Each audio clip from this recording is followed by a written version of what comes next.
Au Danemark, les entreprises sont tenues de préparer et de déposer des états financiers annuels qui offrent un aperçu complet de la performance financière de l'entreprise.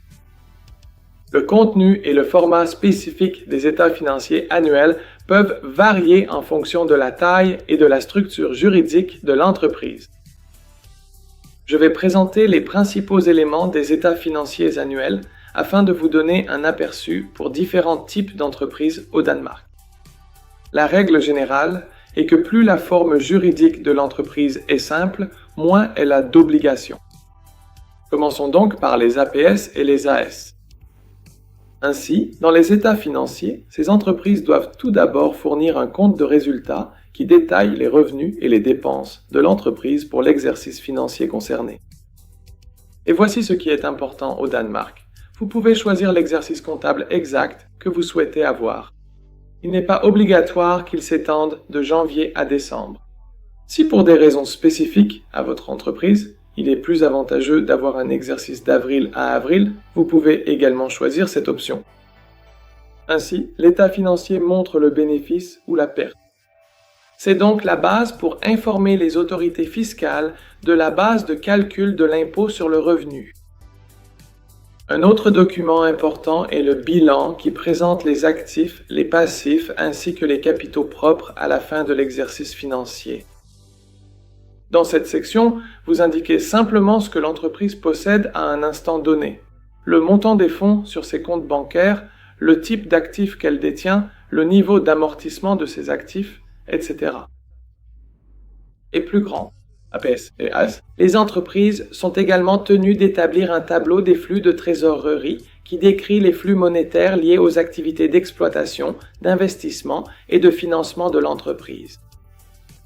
De plus, en cas d'état financier annuel très complexe, il est nécessaire de préparer des notes explicatives.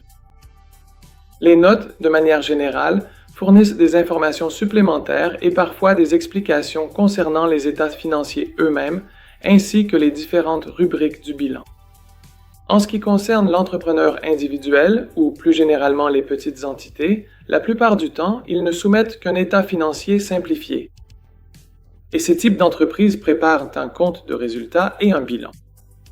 Parfois, il peut leur être demandé de fournir quelques notes supplémentaires, mais le niveau de complexité et de détail est souvent bien moindre par rapport aux grandes entreprises.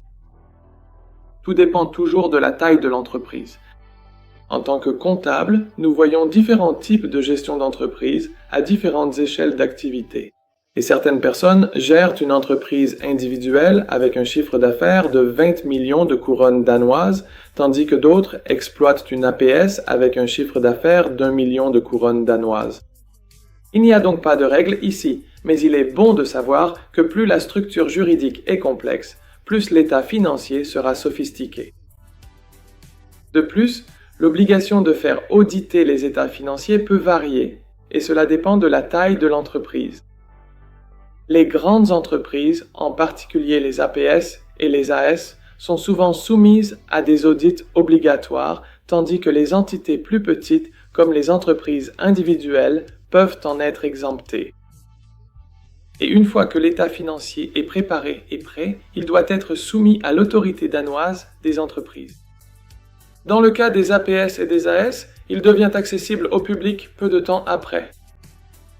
Et le contenu ainsi que le format précis de l'état financier peuvent être soumis à des modifications des réglementations et des normes comptables. Il est donc très important de rester informé des dernières exigences.